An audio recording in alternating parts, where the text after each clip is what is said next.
This is 2 Minutes Together, a ministry of Central Lutheran Church, Eugene, Oregon. I'm Pastor Ben.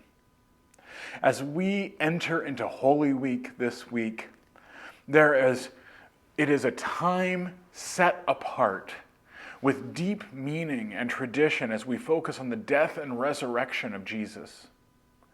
Today, for our devotional reflection, I'd like to focus on just one little thing from that story.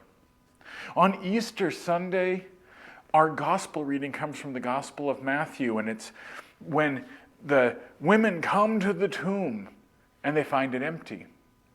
But in the Gospel of Matthew's version, there's one particular little detail I'd like to focus on. In the other Gospels, when the women come to the tomb, they come there to anoint Jesus' body for burial. But here in the Gospel of Matthew, it doesn't say that. It says, they went out to see the tomb. That's all it says. They went out for the purpose of seeing the tomb. It's an odd statement. Why would they go out just to see the tomb? It doesn't say they're going to go anoint it for burial. It doesn't say they're going to go and grieve. It's just, they want to just see it. Well, there's a number of ways to think about that. I'd like to explore just one possibility.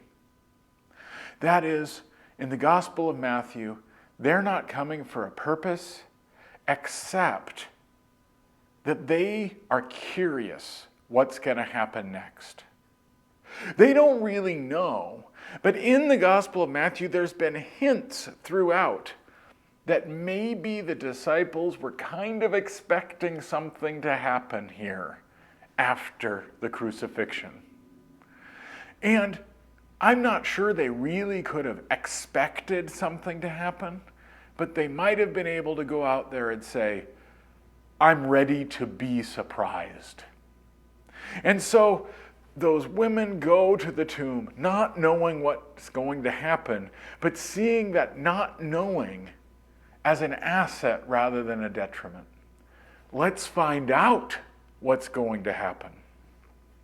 We enter so many spaces of our own lives. We don't know what we're entering into, but can we find out what's going to happen? Can we be surprised at who God is in our lives? Can there be those moments where we're willing just to go look at the tomb? What might be there? That's what I'd like us to invite. What could possibly be there for us in the days, months, years to come? This is 2 Minutes Together. I'm Pastor Ben.